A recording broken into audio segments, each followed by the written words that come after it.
Assalamualaikum warahmatullahi wabarakatuh. Saya Langgeng Aprianto dari SMP Negeri 51 Atap Wirosari, calon guru penggerak angkatan 9 dari Kabupaten Grobogan.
Bismillahirrahmanirrahim. Assalamualaikum warahmatullahi wabarakatuh. Yang terhormat kepada Kepala Sekolah SMP Negeri 51 Atap Wirosari, kebetulan beliau hari ini izin ada acara. Yang terhormat Bapak Ibu Guru SMP Negeri 51 Atap Wirosari. Pertama-tama, marilah kita panjatkan puji syukur kehadirat Allah Subhanahu wa Ta'ala, sehingga di pagi yang cerah ini kita bisa berkumpul dalam keadaan sehat walafiat, tak kurang satu apa.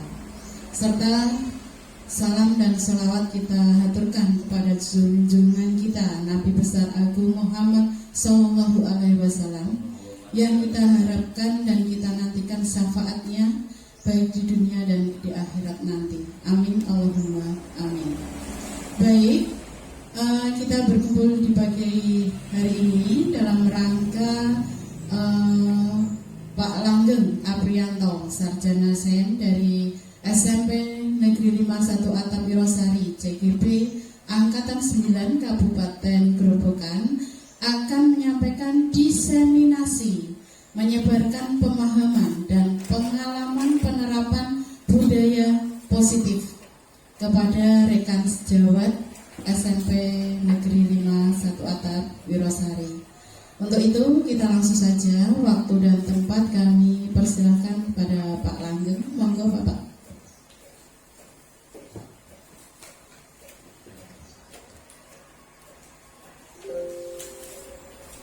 Bismillahirrahmanirrahim.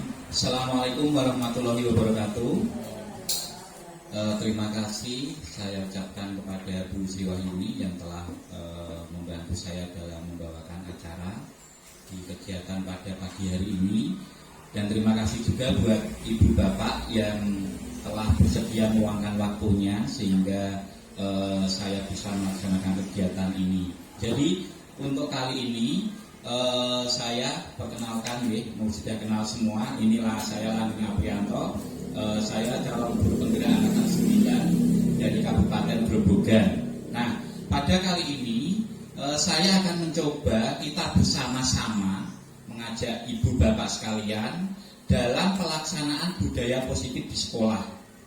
Jadi saya di depan di sini itu bukan berarti saya yang paling tahu, saya yang paling bisa, tidak. Karena kali ini kita akan belajar bersama, dan insya Allah akan kita laksanakan di sekolah kita dalam kegiatan budaya positif. Dan kebetulan dalam pendidikan guru penggerak yang saya lalui, di situ ada tentang materi budaya positif. Nah, selain itu saya juga mengucapkan terima kasih kepada dua pembimbing saya, yaitu Bapak Yusuf Kurniawan sebagai fasilitator, dan kemudian Ibu Antonia Endang Rahmawati sebagai pengajar praktik saya.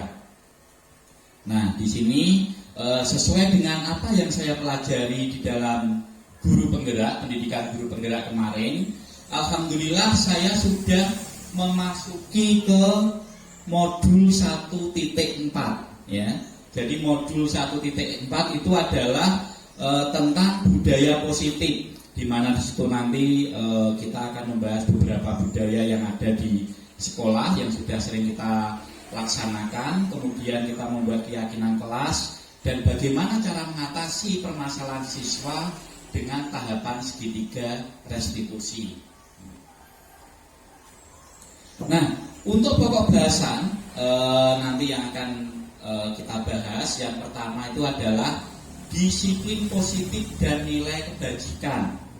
Kemudian ada motivasi, hukuman dan penghargaan. Kemudian ada keyakinan kelas, kebutuhan dasar manusia, posisi kontrol dan segitiga restitusi. Nah, sebelum kita menginjak ke materi tersebut, saya akan mengadakan ice breaking dulu dengan ibu bapak semua untuk istilahnya apa ya, melonggarkan otot-otot dan juga melonggarkan saraf kita supaya bisa fresh ya nanti, sehingga pembelajaran yang kita lalui nanti bisa berjalan dengan baik. Mohon untuk ibu bapak silakan berdiri dan nanti mengikuti gerakan yang ada di video ini.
Berkeringat ibu.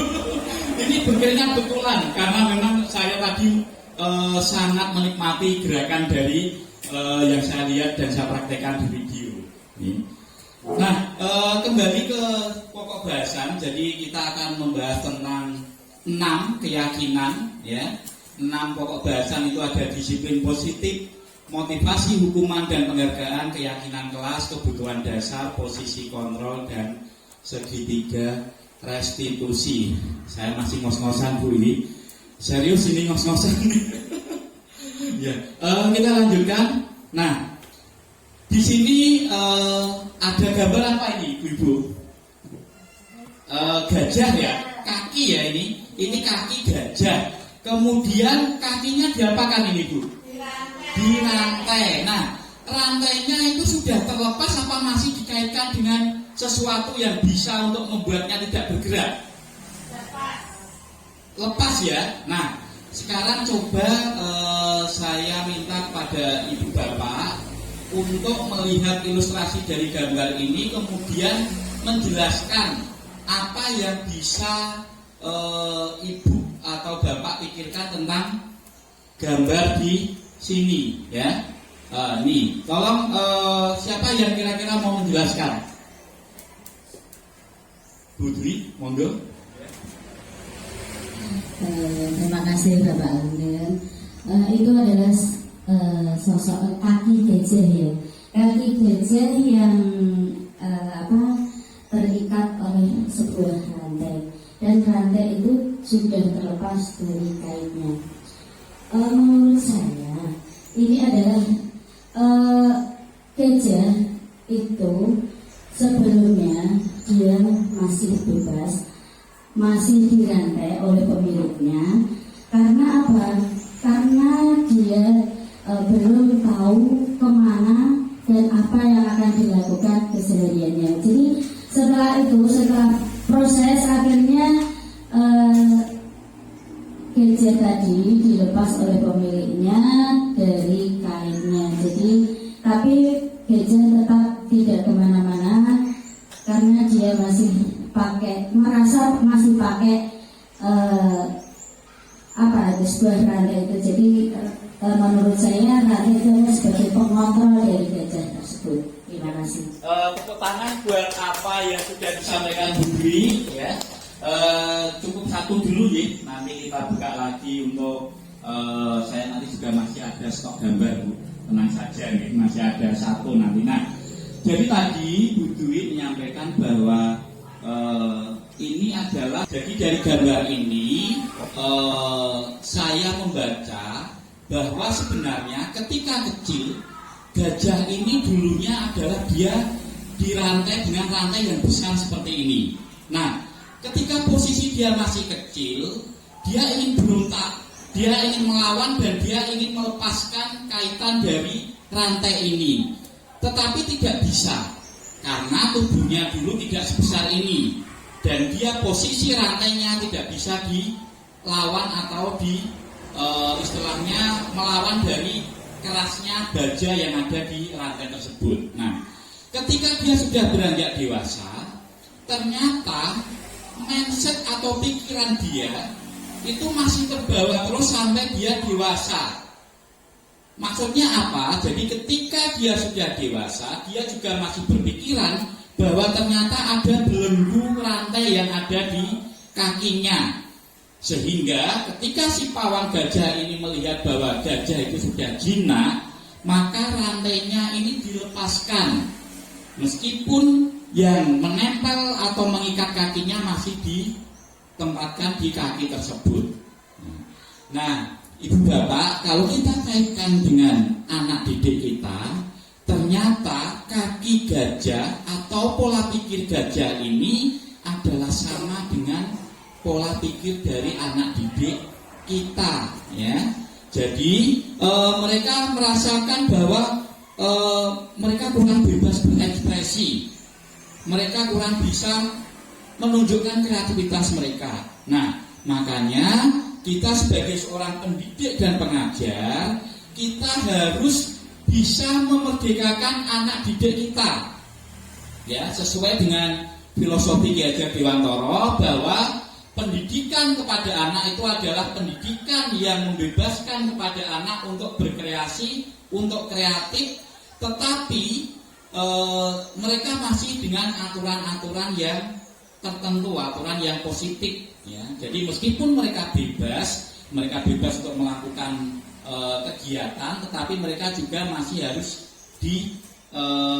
istilahnya diatur di dalam aturan-aturan yang mengikat mereka. Itu kita ibaratkan dengan posisi kaki gajah ini. Nah, jadi setelah kita melihat gambar dari kaki gajah, saya masih ada stok satu gambar lagi, ibu-ibu. Nah, di sini saya minta coba ibu-ibu mengepalkan tangan sendiri-sendiri ya, dikepalkan. Nah, di sini ada pernyataan bahwa ada A dan B. A itu adalah ibu-ibu atau bapak atau Anda, dan yang B itu adalah teman. Nah, tugas A itu adalah mengepalkan salah satu tangan dan coba membayangkan ketika Anda menyimpan sesuatu barang atau sesuatu apapun itu yang berharga di dalam kepalan tangan tersebut. Dan Anda juga perlu menjaga benda tersebut sekuat tenaga karena begitu pentingnya benda tersebut dalam kehidupan Anda. Nah, sementara yang B itu akan mencoba dengan sekuat tenaga dengan berbagai cara untuk meminta memberikan benda tersebut. B itu dengan berbagai macam cara, termasuk membujuk, bahkan mengancam, menghardik. Nah, ini cara-cara yang kekerasan sudah tidak bisa. Kemudian dengan merayu, kemudian menyuap. Nah, dia melakukan apa saja supaya si tangan dari ibu atau tangan A itu bisa dibuka.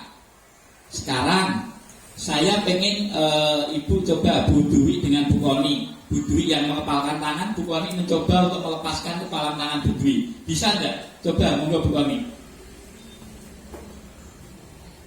Ternyata tidak bisa ya. Jadi Bu Dwi juga tetap kencang. Sekarang coba Bu Eko dengan Bu Ana. Coba Bu Eko yang Bu Eko kan besar ya. Jadi yang mengepalkan tangan saja, yang membuka Bu Ana ya. Monggo Bu Ana silakan coba membuka, bisa tidak? Oh, ternyata bisa ya. Nah, sekarang saya pengen tahu alasan dari Bu Dwi. Kenapa kok Bu Dwi tidak mau membuka kepalan tangannya? Monggo. Terima kasih. Di dalam kepalan tangan saya itu ada suatu barang yang sangat berharga. Jadi sekuat tenaga saya juga harus mempertahankan ini. Karena apa? Di dalam tangan ini, di tangan saya ini ada sesuatu yang perlu saya pertahankan, dan itu ada dampak positifnya buat saya untuk saya pertahankan. Terima kasih. Tepuk tangan ya. Itu tadi penjelasan dari Bu Dwi kenapa tidak bisa membuka kepalan tangannya. Bu Koni sekuat tenaga, bisa melihat sampai remek-remek ya lagi ya. Itu tangannya Bu Dwi. Monggo yang untuk Bu Eko, kenapa kok Bu Ana yang badannya lebih kecil dari Bu Eko kok bisa membuka kepalan tangannya Bu Eko? Monggo. Terima kasih atas waktu yang telah diberikan kepada saya. Alasannya kenapa kok gampang sekali saya untuk membuka tangan, padahal tangan saya ini lebih besar dibandingkan Bu Ana ya. Nah, ketika saya mempunyai sesuatu yang berharga, akan tetapi ada seseorang yang lebih membutuhkan ya, maka rasa empati, rasa simpati saya mungkin lebih besar juga.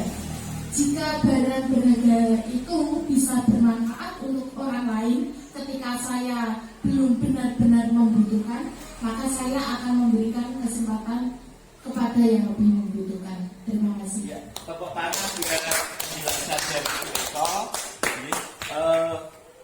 Jadi dari Bu Dwi dan Bu Eko itu jawabannya semua benar. Kenapa bisa benar? Coba tadi dari Bu Dwi dan Bu Eko, kenapa kok Bu Dwi bisa tidak membuka kepalan tangan sementara Bu Eko bisa membuka kepalan tangan? Berarti tergantung dari siapa? Tergantung dari yang punya kepalan tangan, ya. Nah, itulah yang dimaksud dengan dorongan intrinsik. Jadi dorongan yang berasal dari dalam diri. Nah, ini kalau kita kaitkan dengan murid, dengan peserta didik atau anak didik kita, bahwa kita sebagai seorang pengajar atau pendidik harus memberikan dorongan atau yang kita kenal dengan nama motivasi eksternal supaya bisa menggerakkan dari dorongan dari dalam diri siswa atau murid tersebut untuk melakukan sesuatu yang mereka mau dengan kesadaran sendiri, ya. Jadi itu adalah yang dinamakan dengan motivasi intrinsik. Kita lanjutkan. Nah, di sini tadi kan saya memunculkan dua pertanyaan. Kenapa Anda membuka kepalan tangan? Kenapa Anda tetap menutup kepalan tangan? Tadi sudah dijawab oleh Bu Dwi dan Bu Eko. Itu kaitannya adalah, nah ini sesungguhnya siapa yang memegang kendali kontrol? Yang memegang kendali kontrol tadi adalah Bu Dwi dan juga Bu Eko yang dia punya kepalan tangan. Sementara seperti Bu Sri Wahyuni dan Bu Ana, dia hanya berusaha membuka, ya. Tetapi ternyata Bu Dwi punya alasan sendiri dan Bu Eko punya alasan sendiri. Nah, kita lanjutkan. Nah, teori kontrol menurut Dr. William Glasser itu menyatakan bahwa guru itu mengontrol murid. Ya. Yang pertama, guru mengontrol murid. Kemudian yang kedua, bahwa semua penguatan positif efektif dan bermanfaat. Ya. Yang ketiga, bahwa kritik dan membuat orang merasa bersalah itu dapat menguatkan karakter. Dan yang terakhir, bahwa orang dewasa itu memiliki hak untuk memaksa. Nah, jadi ternyata kita sebagai seorang guru itu secara tidak sadar kita itu pernah melakukan apa yang disampaikan oleh Dr. William Glasser. Contohnya mengontrol murid. Apakah Bapak Ibu pernah mengontrol murid? Pernah? Ya, saya yakin pernah. Karena setiap kita dalam proses pembelajaran pasti kita akan mencoba untuk supaya murid itu bisa mengikuti apa yang kita harapkan. Terus yang kedua, bahwa semua penguatan positif efektif itu bermanfaat. Saya yakin Bapak Ibu semua ketika mencoba menyampaikan kepada siswa pasti akan mencoba untuk memberikan penguatan yang positif dan bermanfaat. Contohnya, mari anak-anak kita belajar dengan giat supaya nanti kita bisa mengikuti pembelajaran dengan baik. Nah, itu juga termasuk penguatan positif, efektif dan bermanfaat bagi siswa. Terus yang ketiga, kritik dan membuat merasa orang bersalah itu dapat menguatkan karakter. Ada beberapa anak memang yang dia cenderung ketika dia kita beri sanksi atau kita memberitahu dengan cara halus atau dengan cara kasar, itu mereka kadang tidak merasa, ya. Karena memang kebetulan sekolah kita ini sekolah yang unik, ya Bu. Jadi memang banyak sekali anak didik kita yang mempunyai karakter yang berbeda-beda. Mereka mempunyai ciri khas dan keunikan tersendiri. Bahkan mohon maaf, kita punya 2 siswa yang mereka berkebutuhan khusus. Tapi alhamdulillah dari salah satu guru di sekolah kita yang dilakukan oleh Bu Dwi selaku guru BK, Bu Dwi memberikan waktu khusus. Karena apa? Ketika mereka tidak diberikan waktu khusus dalam pembelajaran, mereka akan mengganggu kegiatan pembelajaran anak yang lain. Nah, ini yang saya maksud bahwa setiap anak itu membawa ciri keunikan tersendiri, mempunyai karakter sendirilah. Tugas kita adalah bagaimana kita bisa mengetahui kondisi anak tersebut, karakter anak tersebut, keunikan anak tersebut, sehingga kita bisa memberikan sesuatu yang berbeda-beda di setiap anak. Jadi kita jangan membuat atau mensamaratakan anak dalam proses pembelajaran. Nah, itu yang bisa saya sampaikan tentang teori kontrol. Terus yang terakhir, bahwa orang dewasa memiliki hak untuk memaksa. Kadang tanpa kita sadari kita juga pernah memaksa anak-anak. Jadi kita berharap anak-anak bisa sesuai dengan apa yang kita inginkan, mereka bisa mengetahui materi yang kita jelaskan, sehingga kadang itu kita seakan-akan semua anak harus bisa, semua anak harus mampu. Nah, itu yang nanti kita perbaiki dalam proses pembelajaran ke depan. Terus kita lanjutkan. Nah, di sini ada ilusi guru mengontrol murid. Nah, pada dasarnya kita tidak dapat memaksa murid untuk berbuat sesuatu jikalau murid tersebut memilih untuk tidak melakukannya. Ini sama dengan yang dilakukan Bu Dwi ketika mengepalkan tangan tadi, ya. Meskipun Bu Koni merayu dengan berbagai cara, Bu Dwi tetap tidak akan membuka kepalan tangannya. Nah, jadi Bu Koni tidak dapat memaksa Bu Dwi. Ini sama dengan ketika kita menyampaikan kepada murid, ya. Terus yang kedua, walaupun tampaknya guru sedang mengontrol perilaku murid, hal demikian terjadi karena murid sedang mengizinkan dirinya dikontrol. Ketika kita memberikan sesuatu kepada siswa, kalau siswa itu tidak mengizinkan, ya ketika saat itu mungkin kita merasa, oh bocah kuwi mudeng, oh bocah kuwi berarti mengerti apa yang saya maksudkan. Tetapi ketika di lain hari atau dia sudah pulang dari sekolah, dia tidak akan mengingat lagi karena dia merasa itu adalah sesuatu yang dikontrol. Dia tidak dari dalam dirinya sendiri, ya. Berbeda kalau saat itu bentuk kontrol guru menjadi kebutuhan dasar yang dipilih murid tersebut. Jadi kalau murid memang mempersilahkan dari guru untuk memberikan sesuatu kepadanya dan itu berasal dari dalam dirinya sendiri, maka itu akan menjadi sesuatu yang bagus. Jadi ada umpan balik. Nah, teori kontrol menyatakan bahwa semua perilaku memiliki tujuan, bahkan terhadap perilaku yang tidak disukai. Jadi kalau Bapak Ibu menemukan ada siswa yang kadang bandel, kadang tidak taat aturan, dikasih tahu itu malah kadang membantah, sebenarnya mereka itu adalah sedang mencari perhatian, ya.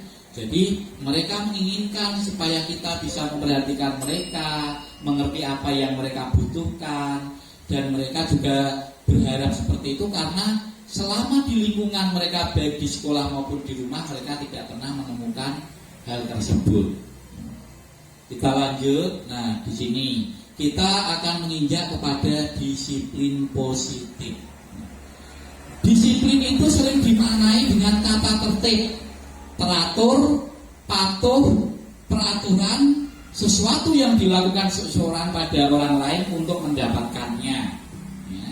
Jadi disiplin itu kalau kita melihat sebelum saya mempelajari ini, itu sering sesuatu yang tata tertib, ya Bu, tata tertib. Nah, di sini disiplin itu seakan membuat ketidaknyamanan. Untuk menciptakan murid yang merdeka, syarat utamanya itu sebenarnya adalah harus ada disiplin yang kuat. Disiplin yang kuat di sini yang dimaksud adalah disiplin diri, yaitu yang memiliki motivasi internal, jadi motivasi yang berasal dari dalam diri sendiri.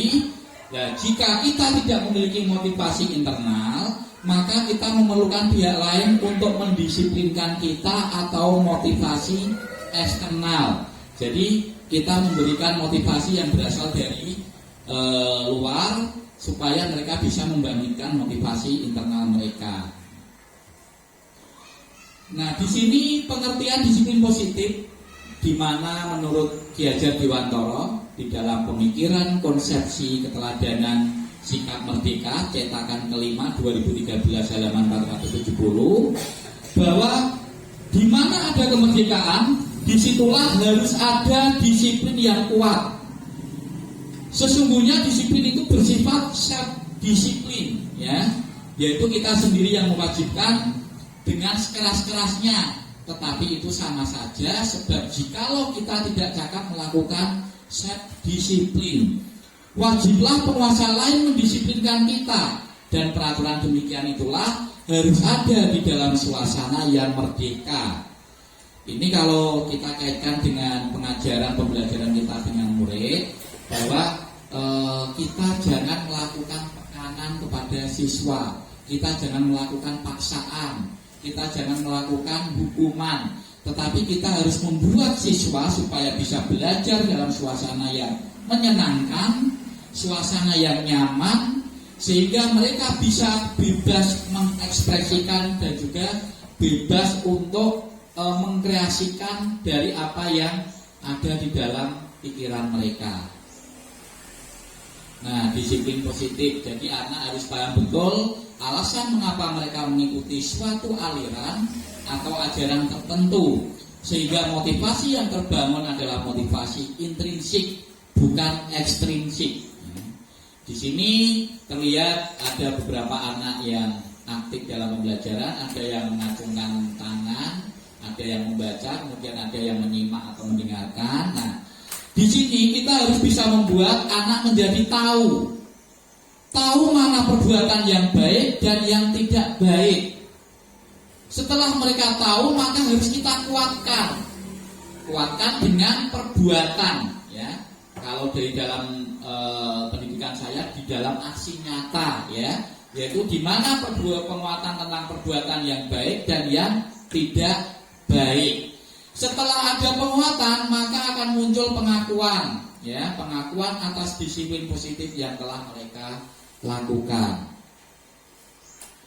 Kita lanjutkan. Nah, kita berharap bahwa anak-anak kita, murid-murid kita itu mereka punya nilai kebajikan, ya. Di sini yang pertama adalah profil pelajar Pancasila. Di mana profil pelajar Pancasila itu ada berkebinekaan global, gotong royong, berpikir kritis dan kreatif dan lain sebagainya. Kemudian di sini ada sikap murid. Kita berharap semoga dengan nanti budaya-budaya positif yang kita laksanakan, murid akan lebih menghormati dan mereka juga lebih menyadari apa yang mereka anggap baik itu yang mereka lakukan baik di sekolah maupun di rumah. Contohnya seperti ketika mereka bertemu dengan Bapak Ibu guru, mereka mengucapkan salam, sapa, dan senyum. Itu juga salah satu budaya positif. Kemudian setiap mereka mau pulang dari sekolah, ketika mereka bertemu dengan Bapak Ibu guru, mereka salaman, ya, salaman, cium tangan, dan insya Allah kita pasti akan mendoakan.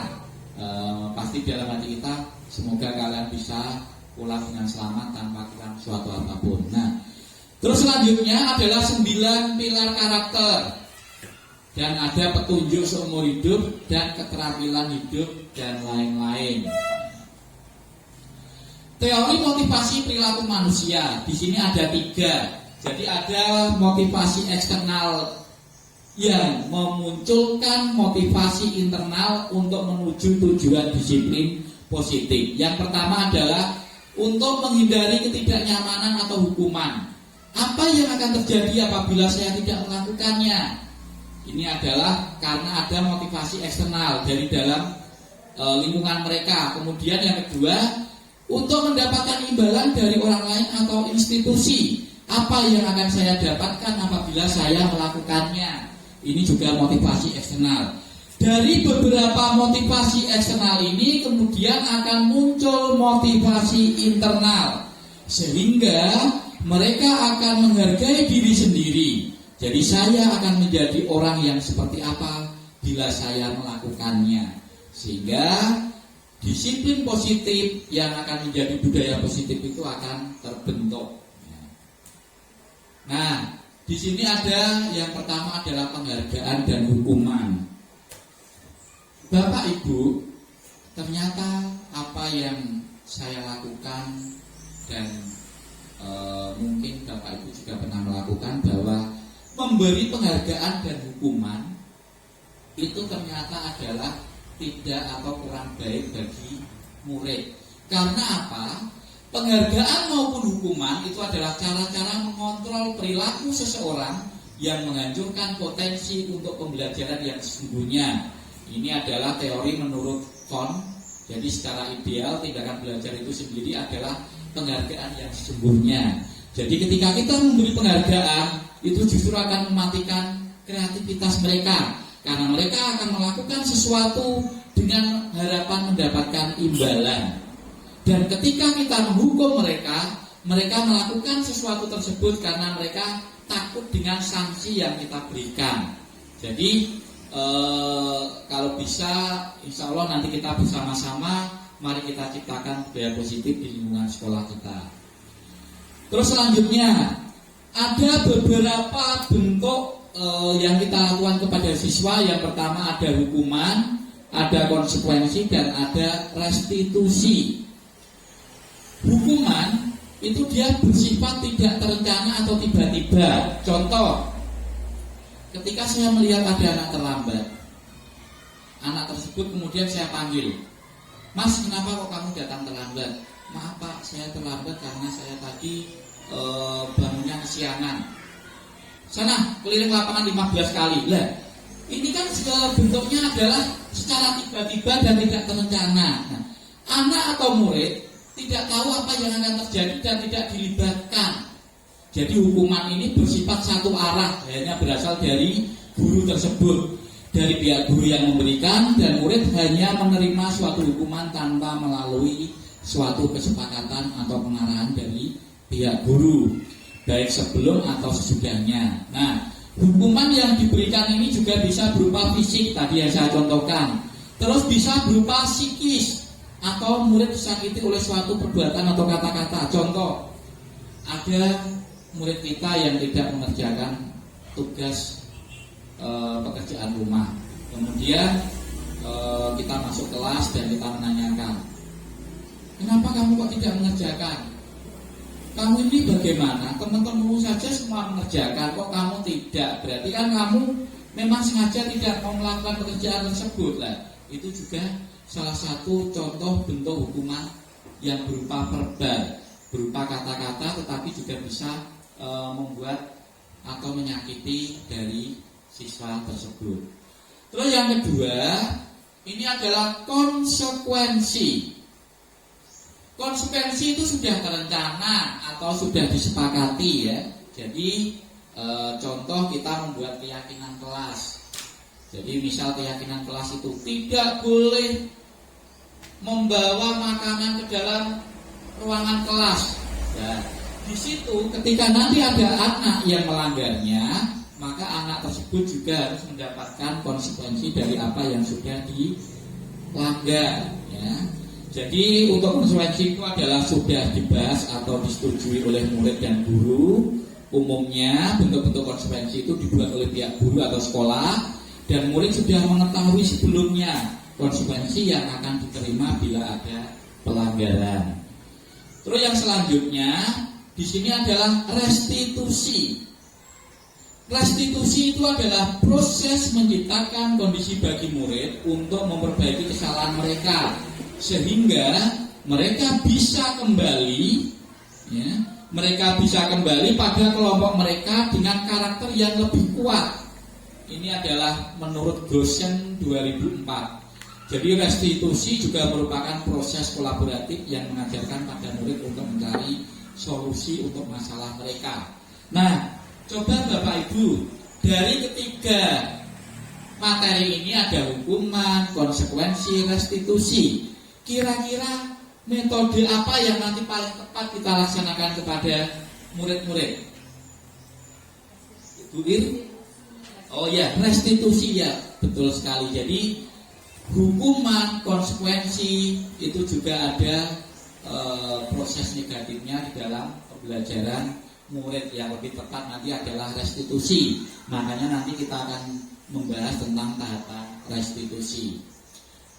Nah, terus kita lanjutkan. Mengapa tidak peraturan saja? Mengapa harus keyakinan kelas? Nah, di sini mengapa kita harus memiliki peraturan, harus menggunakan helm bila mengendarai kendaraan roda 2? Coba saya mau tanya, ketika Bapak Ibu keluar dari rumah mengendarai kendaraan bermotor roda 2, kemudian memakai helm, sebenarnya apa yang ada di dalam pikiran Bapak Ibu? Coba Bu Eko, kenapa Bu Eko kalau mau keluar rumah meskipun lokasinya dekat sekali dari rumah harus membawa helm? Kenapa Bu? Biar lebih aman. Ada lagi jawaban yang lain? takut razia misal. Ada nggak yang punya pemikiran seperti itu? Ada, saya pernah mengalami hal tersebut. Jadi sebenarnya mengapa kita harus memiliki peraturan harus menggunakan helm bila mengendarai kendaraan bermotor? Helm ini kan untuk fungsinya melindungi kepala. Jadi fungsinya bukan untuk menghindari razia. Tetapi jika peraturan ini tidak dibuat, maka pasti banyak pengendara kendaraan roda 2 yang tidak menggunakan helm. Sementara jika nanti terjadi sesuatu hal yang tidak diinginkan di jalan, mereka akan memiliki resiko yang lebih fatal dari orang yang menggunakan helm, ya. Resikonya lebih kecil. Terus yang kedua, mengapa kita memiliki peraturan 3M? Menggunakan masker, mencuci tangan, dan menjaga jarak 1,5 meter. Ini adalah peraturan ketika kita mengalami fase zona pandemi, ya, pandemi corona. Jadi kita harus menggunakan masker, mencuci tangan, dan menjaga jarak. Kenapa harus diadakan aturan seperti ini? Ada yang tahu? Bapak Ibu ada yang tahu kenapa? Karena pada saat itu kalau kita tidak menggunakan masker, mencuci tangan, dan menjaga jarak 1,5 meter, kita akan menjadi orang yang rawan tertular dengan penyakit atau COVID-19 yang kemarin sempat pernah mewabah di dunia, bahkan di Indonesia, ya. Jadi nanti kita akan menggunakan itu untuk menghindari proses penularannya. Itu yang ketiga, mengapa kita memiliki peraturan harus datang tepat waktu pada saat mengikuti pelatihan? Kenapa, Bapak Ibu? Karena kalau kita tidak datang tepat waktu, maka selain kita merugikan diri kita sendiri, kita juga akan mengganggu kegiatan orang lain. Nah, jadi kalau kita bisa datang tepat waktu, kita akan bisa lebih rileks, kita akan bisa lebih tenang dan konsentrasi, sehingga kita juga akan bisa mengikuti pelatihan dengan baik. Nah, di sini untuk mendukung motivasi intrinsik, kembali ke nilai-nilai atau keyakinan-keyakinan yang lebih menggerakkan seseorang dibandingkan mengikuti serangkaian peraturan-peraturan. Nah, Bapak Ibu, sebelum kita menginjak materi lagi yang selanjutnya, saya akan mengadakan SDG yang kedua, ya. Silakan Bapak Ibu berdiri semua, silakan. Nah, di sini nanti saya akan mengeluarkan 3 clue, ya, 3 clue. Jadi ini tentang tembak menembak, ya. Jadi mungkin yang ibu-ibu dulu pernah ditembak atau pernah menembak, Bu Eko? Dulu. Pernah ditembak dan menembak. Luar biasa sekali Bu Eko. Jadi Bu Eko sudah pernah merasakan ditembak dan juga pernah merasakan menembak. Nah, saya ini nanti ada 3 clue yang saya lakukan. Yang pertama adalah saya menembak 1 kali. Kalau saya menembak, posisi tangan saya buat telunjuk saya dan menggunakan ibu jari saya. Jadi contoh saya menembak Bu Eko, Dol. Nah, Bu Eko harus membalas. Kalau saya menembak 1 kali Dol, Bu Eko juga harus membalas 1 kali Dol. Coba Bu Eko, Dol. Nah, jadi saya ini yang 1 kali. Kalau saya menembak kalau saya mengatakan, kalau tadi kan tembakan, ya. Sekarang saya mengatakan bom. Kalau kita mendengar bom, reaksi kita seperti apa? Gitu ya. Ada yang mungkin gitu ya. Nah, ini boleh, tapi kita sepakati kalau kita mendengarkan bom, kita nanti gitu ya, kita seperti ke belakang gitu, kaget, ya. Seperti kaget. Ini kalau kita mendengar bom. Saya contohkan, Bu Sila ini juga bom. Oh iya, itu reaksinya juga seperti itu. Nah, yang ketiga, kalau saya menembak dol. Nah, ini kan tembakan, tolong ibu-ibu menjawab dengan sesuatu yang mengesalkan saya. Sekiranya aku malah saya mau menembak baju kok malah jawabannya kok malah gawe anelku lah, itu seperti apa? Contohnya, saya menembak ini Bu Dwi, ya. Saya coba dol. Oh,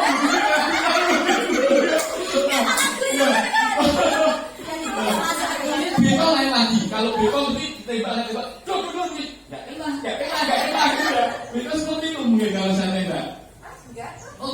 Nah, seperti apa coba? Jangan coba. Duh. Lagi. Oh iya, lagi. Oke, ya. Jadi kita sepakati dengan Bu Eko atau yang dengan Bu Dwi, atau menurut saya kalau saya tembak, duh nanti dengan jawabannya tidak kena gitu ya. Oke, ya. Sekarang saya praktekkan dulu sekali. Saya langsung semua saja ya, saya tembak semua ya. Duh. Eko malah diam-diam, konsentrasinya belum full ini ya. Duh. Duh.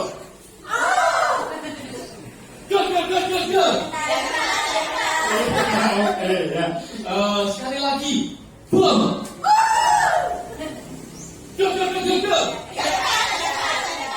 Duh. Ya. Oke, terima kasih buat tangan semua untuk ibu-ibu. Ternyata konsentrasi dan reaksinya masih sangat cepat sekali. Nah, dari kegiatan speaking tadi sebenarnya ada 3 hal yang bisa kita ambil. Jadi selain melatih konsentrasi, melatih fokusan, itu kenapa tadi ada ketika ditembak sekali dia langsung membalas nembak dor. Yang kedua, kenapa ketika mendengar suara bom kemudian dia gitu ya. Lalu yang ketiga, kenapa ditembak berkali-kali dor terus dia menjawab tidak kena. Nah, ini terkait dengan sikap perilaku kita. Kita mulai dari yang terendah ya, 1, 2, 3. Berarti kita mulai dari yang 3. Kenapa ketika orang tersebut ditembak dor dia menjawab tidak kena. Ini menunjukkan bahwa karakter orang tersebut ketika dia diberi tanggung jawab, diberi tugas, itu dia seringnya ngeles, dia seringnya alasan, ya. Padahal logikanya kalau orang ditembak kan harusnya mati loh. Dor malah dia tidak kena. Berarti dia itu suka mencari-cari alasan untuk menolak tanggung jawab yang diberikan. Terus yang kedua, ketika ada suara bom kemudian dia ini menunjukkan karakter orang tersebut bahwa dia ketika diberi tugas dan tanggung jawab, dia memang mau, tetapi dia mengeluh, ya. Jadi ketika garapanku ini pekerjaan saya belum selesai. Jadi setiap dia diberi tugas, diberi tanggung jawab, itu dia sukanya mengeluh, ya.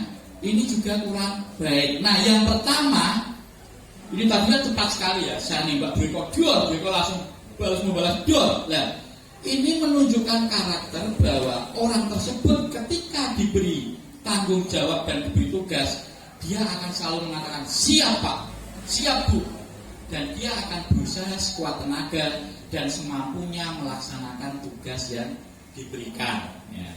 Oke, dari SPK tadi tepuk tangan buat kita semua, ya, tepuk tangan. Ya. Jadi itu tadi 2 SPK yang sudah saya berikan. Kita lanjutkan kepada materi yang selanjutnya. Nah, di sini kita menginjak kepada pembentukan keyakinan sekolah atau kelas. Bapak Ibu, apakah Bapak Ibu selama ini sudah pernah membuat keyakinan kelas? Belum pernah ya? Alhamdulillah, setelah saya mendapatkan pendidikan di guru penggerak kemarin, saya sudah menerapkan beberapa keyakinan kelas di kelas 8. Kebetulan sekarang saya menjabat wali kelas menggantikan dari saudara Triatmoko yang mutasi menerima calon terima guru P3K, ya. Jadi keyakinan kelas itu berbeda dengan peraturan kelas. Jadi keyakinan kelas itu adalah sesuatu yang dibentuk oleh siswa. Jadi guru hanya mencoba memfasilitasi. Jadi kalau di sini keyakinan kelas itu dia bersifat lebih abstrak daripada peraturan, yang lebih rinci dan konkret, ya. Jadi dia lebih sempit, ya. Kalau yang peraturan kelas itu dia lebih majemuk, kalau ini lebih terkhusus, ya, atau lebih abstrak. Kemudian keyakinan kelas itu berupa pernyataan-pernyataan universal, ya. Terus yang ketiga, pernyataan keyakinan kelas itu senantiasa dibuat dalam bentuk positif. Mohon maaf, ini dalam bentuk positif kita sering membuat sesuatu hal yang bentuknya negatif. Contoh, tidak boleh membuang sampah sembarangan. Itu juga termasuk pernyataan yang negatif. Ya, kalau yang positif bagaimana? Misal kita buanglah sampah pada tempatnya, atau buanglah sampah pada tempat sampah. Nah, jadi nanti mari kita bersama-sama kita ciptakan keyakinan kelas, kita membuat keyakinan kelas di kelas kita masing-masing dengan merubah kata-kata pernyataan negatif menjadi pernyataan yang positif. Terus selanjutnya, keyakinan kelas itu hendaknya tidak terlalu banyak sehingga mudah diingat dan dipahami oleh semua warga kelas. Jadi misal di kelas kita hanya mengharapkan 6 keyakinan saja, Pak. Nah, kita istilahnya menyepakati hanya 6. Tidak usah 10, 11 atau 12. Jadi wah, ben iso mengikat siswa tak gawe 20. Nah, nanti malah siswanya yang merasa tertekan, ya. Nah, keyakinan kelas ini juga nanti yang membuat harus siswa, Bu. Kita hanya memfasilitasi, ya. Jadi kita hanya mengarahkan. Terus keyakinan kelas sebaiknya sesuatu yang dapat diterapkan di lingkungan tersebut. Jadi kira-kira hanya ada di lingkup ruangan tersebut. Jadi tidak sampai ke mungkin lingkungan rumah atau lingkungan masyarakat. Terus semua warga kelas hendaknya ikut berkontribusi dalam pembuatan keyakinan kelas lewat kegiatan curah pendapat. Jadi nanti di situ juga ada kegiatan namanya curah pendapat, dan bersedia kembali meninjau keyakinan kelas dari waktu ke waktu. Terus selanjutnya, nah di sini ini adalah ada kegiatan yang tampak seperti atau tidak tampak seperti, ya. Ini nanti kaitannya dengan bersikap positif. Kalau kita menggunakan kata-kata tidak tampak seperti, ini berarti yang positif apa negatif, Bu? Hah? Ini yang negatif. Yang kanan ini yang tidak tampak itu adalah negatif, yang tampak seperti adalah positif. Contohnya, ada pernyataan melanggar tata tertib sekolah, ini masih berupa pernyataan negatif.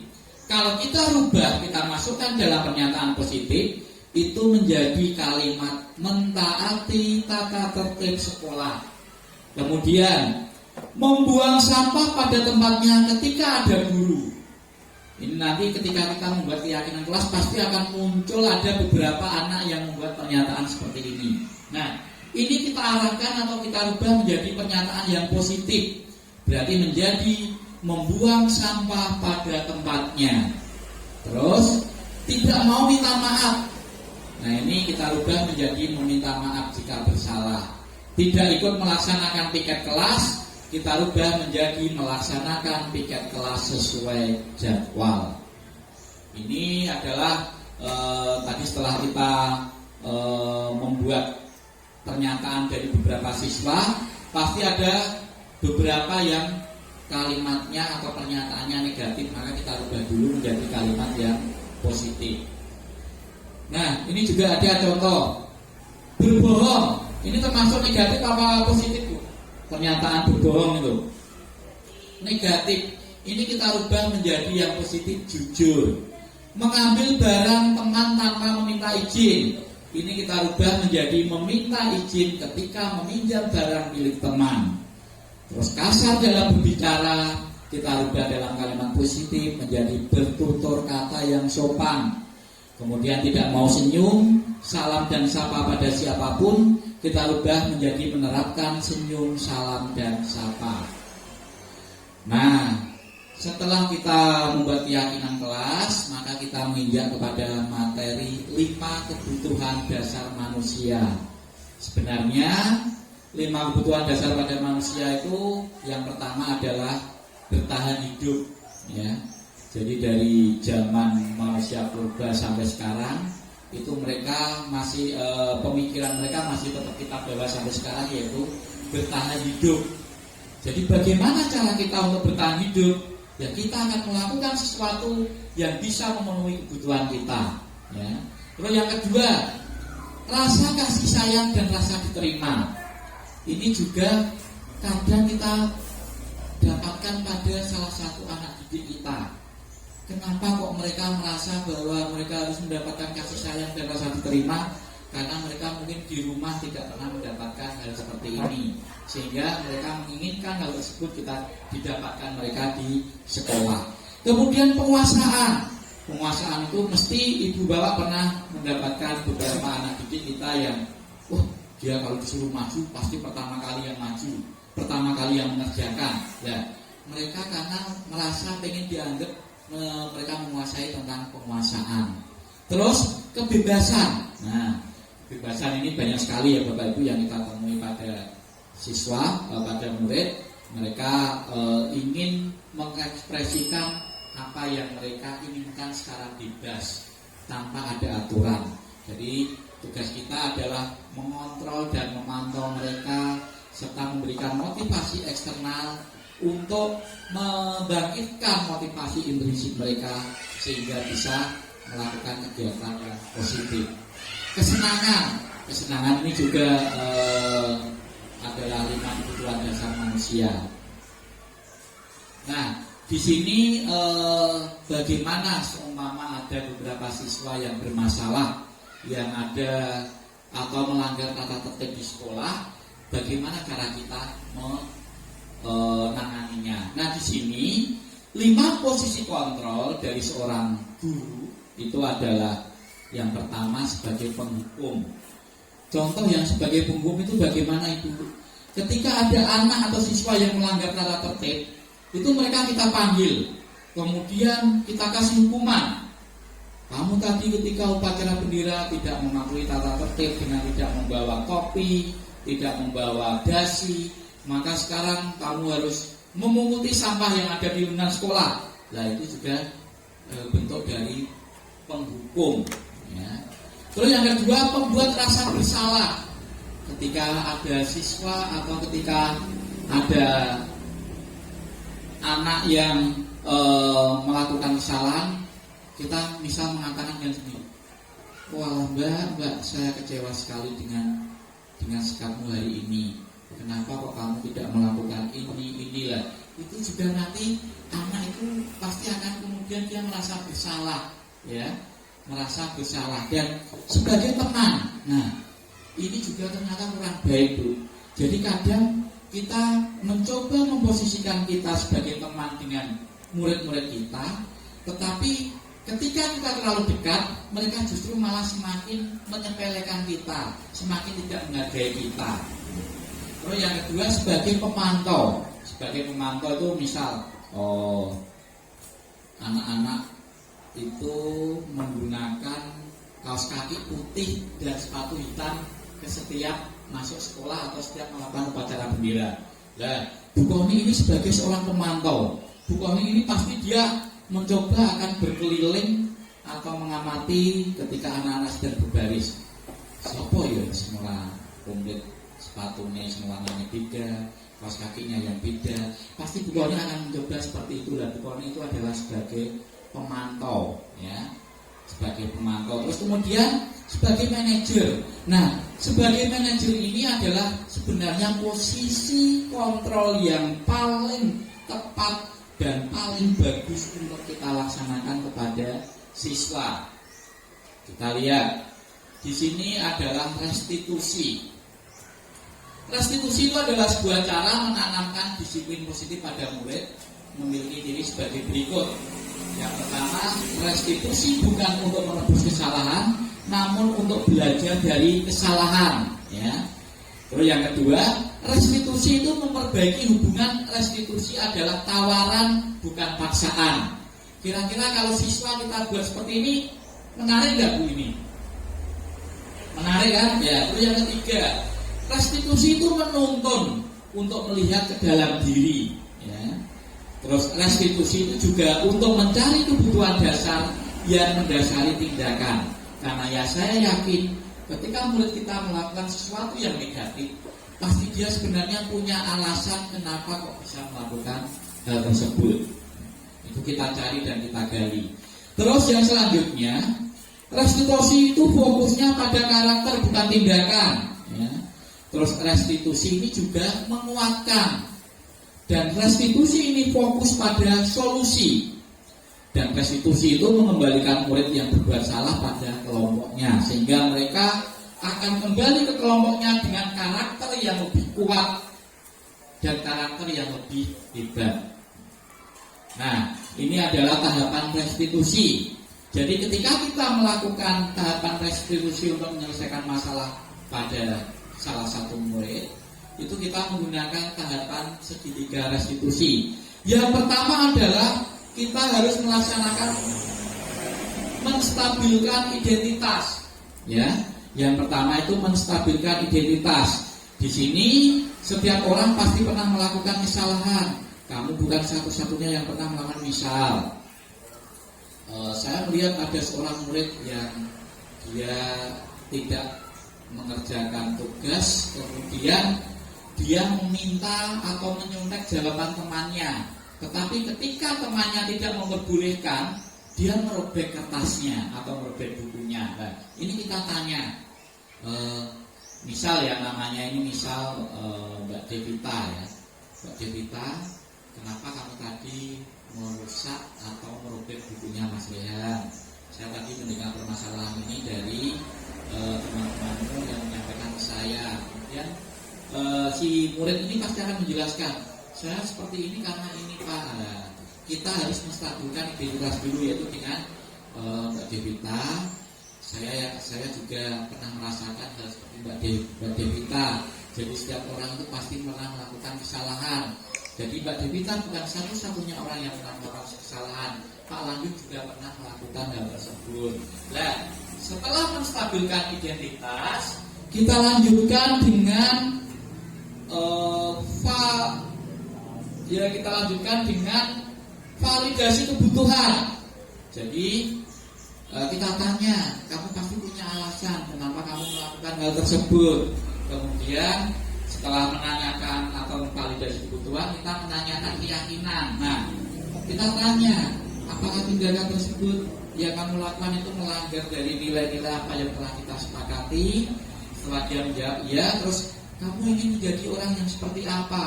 Terus tindakan apa yang akan kamu lakukan untuk memperbaiki kesalahan tersebut? Nah, ini adalah tahapan-tahapan dari segitiga restitusi.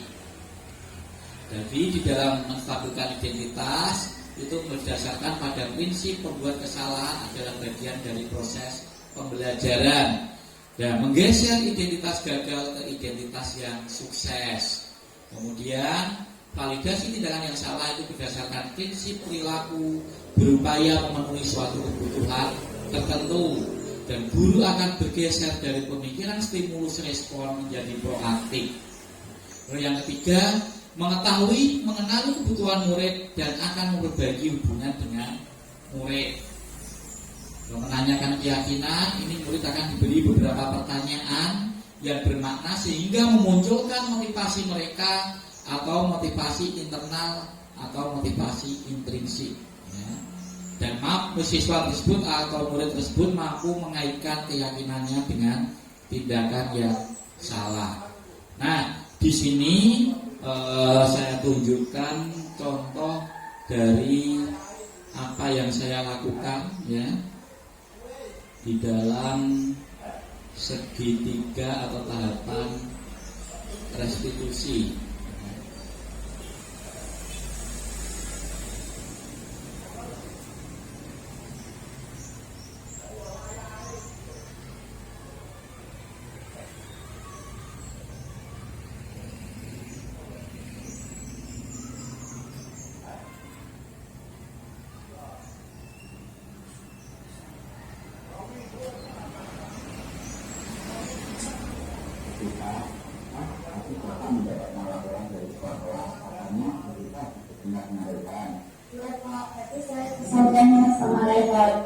Kenapa kamu sering mengajarkan cerita? Iya Pak, kadang itu sering mengangkat pekerjaan saya dan juga pernah mau mengerjakan sendiri baik PF atau tugas-tugas lainnya. Oh begitu, wajarlah kalau kamu marah dan saya mengajarkan. Jika Bapak ada dalam resolusi kamu, Bapak juga akan berbuat hal yang sama. Ketika tadi Bapak mendapatkan laporan dari kepala kelas, katanya ketika itu benar-benar Rehan. Iya Pak, tapi saya disampaikan sama Rehan. Kenapa kamu kesel dengan Rehan ketika? Iya Pak, Rehan itu sering mengangkat pekerjaan saya dan tidak pernah mau mengerjakan sendiri, baik pun PA atau tugas-tugas lainnya. Oh begitu, wajarlah kalau kamu marah dan kesel sama Rehan. Jika Bapak ada dalam persekusi kamu, Bapak juga akan berjalan bersama. Iya, Lalu apa yang kamu lakukan dengan Rehan? saya marah-marah sama Rehan Pak. Saya maki-maki Rehan sehingga Rehan saya sangat emosi dan saya merobek hatinya. Oh, jadi kamu berbuat seperti itu dengan merobek punya Mas Rehan, pasti ada alasannya. Iyalah Pak, masa saya biasa saja. Saya kan juga berusaha dan susah payah mengerjakannya.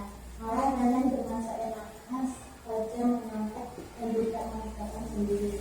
Oke lah, wajar kalau kamu marah karena kamu tidak rela dengan pekerjaanmu dikontak oleh Rehan dengan begitu saja. Bapak sangat menghargai tindakanmu, tidak berbuat melebihi dari apa yang kamu lakukan, misalnya memukul atau menendang. Sekarang coba kamu pikirkan, tindakan kamu marah dan merobek bukunya Mas Rehan, apakah sesuai keyakinan kelas kita?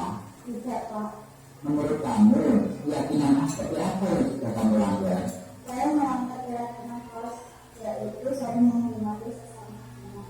Ya betul, menurut kamu saling menghormati sama teman itu penting tidak? Penting Pak. Baik, kalau menurut kamu itu penting, jadi keyakinan apa yang akan kamu lakukan saat kamu sedang marah? Saya bersedia Pak. Kamu bersedia memperbaiki dan tidak mengulangi perbaikanmu lagi. Bersedia Pak. Baiklah, apa yang akan kamu lakukan untuk memperbaiki masalah ini? Saya akan lebih sabar dalam mengelola amanah saya. Saya pada teman yang mengerjakan saya, dan saya lakukan pada diri sama pelajaran tersebut atau wali kelas saya. Baiklah ketika saya sangat menghargai atau sangat memberi apresiasi atas tindakan kamu. Tetap semangat dalam belajar ya. Silakan kembali ke kelas. Terima kasih Pak. Assalamualaikum warahmatullahi wabarakatuh.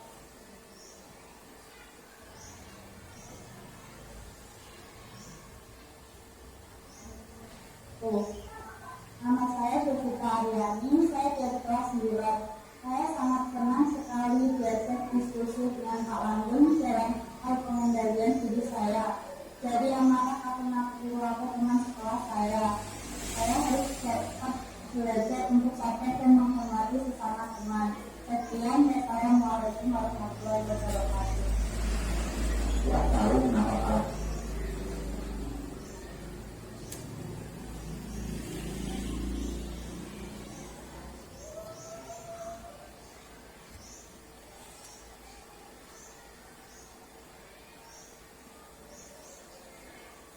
Ya, jadi Bapak Ibu, itu tadi adalah contoh penanganan permasalahan siswa dengan menggunakan tahapan segitiga restitusi.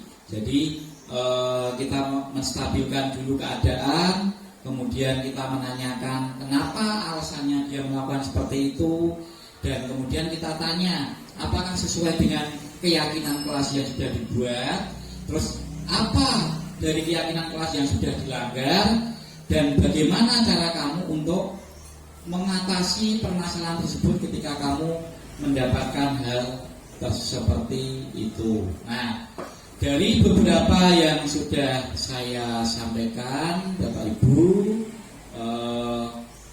di sini juga nanti Bapak Ibu bisa membuka link YouTube saya untuk melihat beberapa aksi nyata saya, ya. Dan dari apa yang sudah saya sampaikan, dari apa yang sudah kita pelajari bersama, dapat kita simpulkan bahwa kita harus menumbuhkan budaya positif yang akan menjadikan siswa itu melakukan kegiatan tersebut secara berkali-kali atau secara sering, dan bisa menjadi kegiatan yang ada atau budaya positif yang ada di sekolah.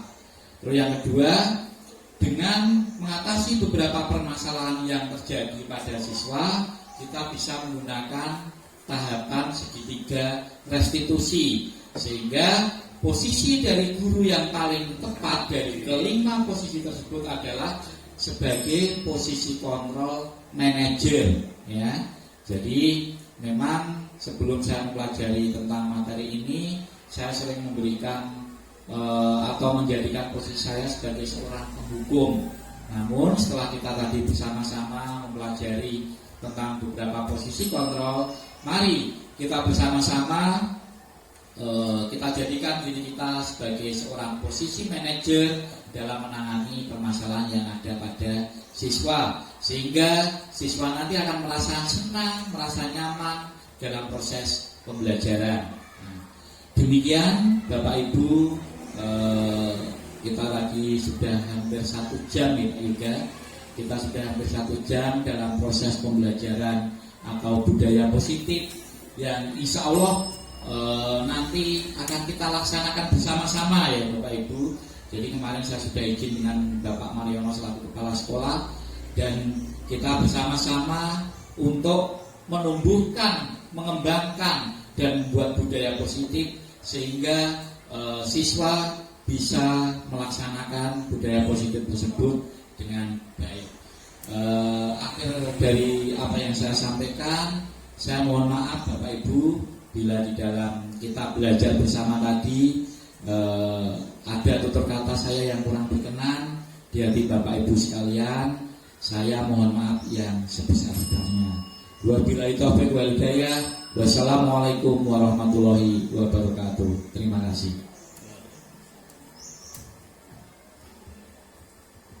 Demikian diseminasi yang disampaikan Pak Langgeng kepada Bapak Ibu guru semua.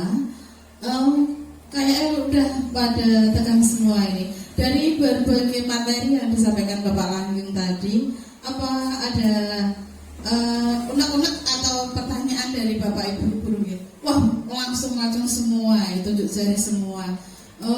Saya beri kesempatan 2 aja ya, karena durasi mungkin ya, karena durasi. Kepada Bu Eko, kalau ada pertanyaan buat Pak Langgeng dari materi yang telah disampaikan, monggo Bu Eko. Terima kasih atas kesempatan yang telah diberikan. Assalamualaikum warahmatullahi wabarakatuh. Sungguh menarik dan sangat luar biasa ya apa yang telah dipaparkan ataupun disampaikan oleh Bapak Langgeng di depan tadi. Ada satu pertanyaan dari saya ya. Dari beberapa posisi kontrol yang sudah Pak Langgeng dijelaskan di depan tadi, posisi kontrol mana yang paling cocok ataupun yang paling tepat yang bisa diterapkan untuk murid-murid kita? Terima kasih. Wassalamualaikum warahmatullahi wabarakatuh. Ini langsung 2 pertanyaan gitu Pak Langgeng ya, nanti langsung jenengan jawab. Monggo untuk pertanyaan yang kedua, monggo Bu. Terima kasih. Ini Pak Langgeng. Tadi kan dalam materi Pak Langgeng menerangkan bahwa ada kriteria minimal dan maksimal. Nah, pertanyaannya, apakah ada batas tertentu yang harus dibuat oleh siswa? Misalnya harus 20, 30 gitu. Cukup, terima kasih. Pertanyaan yang sangat bagus ya. Monggo Pak Langgeng untuk menanggapi 2 pertanyaan dari Ibu Guru. Monggo Pak. Terima kasih dari pertanyaan Bu Iko dan Bu Ir. Langsung nanti saya jawab karena durasinya ya. Jadi Bu Iko tadi menanyakan dari 5 posisi kontrol ini, manakah posisi yang paling tepat yang bisa kita terapkan pada murid-murid kita? Di sini adalah posisi penghukum, pembuat rasa bersalah sebagai teman, sebagai pemantau. Nah, yang paling tepat itu adalah sebagai manajer, Bu. Jadi kita bisa menjadi posisi kontrol manager untuk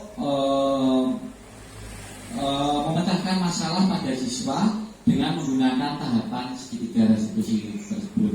Jadi ketika nanti siswa kembali kepada kelas atau kepada kelompoknya, dia akan menjadi lebih kuat karakternya.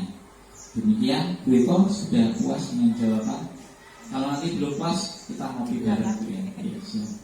Untuk Bu Ir, tadi Bu Ir menanyakan, apakah ada batasan-batasan dalam membuat poin-poin dalam keyakinan kelas? Nah, di sini kita tidak bisa memberi batasan apakah harus 20, harus 100 atau harus 50, karena itu nanti kita hanya memfasilitasi. Yang membuat adalah siswa. Selama siswa menghendaki semakin banyak, kita harus mengakomodir, harus kita buat banyak. Kemudian kalau siswa hanya minta sedikit, ya kita akomodir sedikit. Jadi semua itu kita kembalikan kepada siswa, Bu. Kalau ini kita kaitkan dengan jurkam yang kampanye, ya Bu. Kalau kampanye saya untuk siswa itu dari siswa untuk siswa dan kembali kepada siswa. Jadi memang kita harus memerdekakan siswa sehingga mereka bisa lebih meningkatkan kreativitas dan lebih dapat belajar dalam suasana yang menyenangkan dan membahagiakan. Demikian Bu Ir, sampun cukup ya. Terima kasih dari pertanyaan Bu Eko dan Bu Ir. Semoga dari teman-teman tidak ada muncul pertanyaan lagi, Bu. Jadi nanti insya Allah kita bisa bareng-bareng bersama, kita tumbuhkan dan kita kembangkan setelah kita ciptakan budaya positif di sekolah kita tercinta. Monggo saya kembalikan ke Bu. Ya, begitu ya. Banyak sekali ilmu yang kita terima, yang kita dapat dari Pak Langgeng. Jadi intinya untuk guru penggerak ini Pak Enggih, kita harus memerdekakan peserta didik kita. Apalah kemauan peserta didik kita. Guru hanya memfasilitasi sebagai mediator ya Pak Enggih, perantara. Sebagai penuntun untuk bisa mengekspresikan keinginan peserta didik kita. Begitu diseminasi, menyebarkan pemahaman dan pengalaman penerapan budaya positif yang disampaikan oleh Bapak Langgeng dari SMP Negeri 51 Atap Wirosari. Kurang dan lebihnya kami mohon maaf. Mari kita tutup acara ini dengan bacaan hamdalah. Alhamdulillahirabbil alamin. Apabila ada salah-salah kata, kami mohon maaf dan sebesar-besarnya.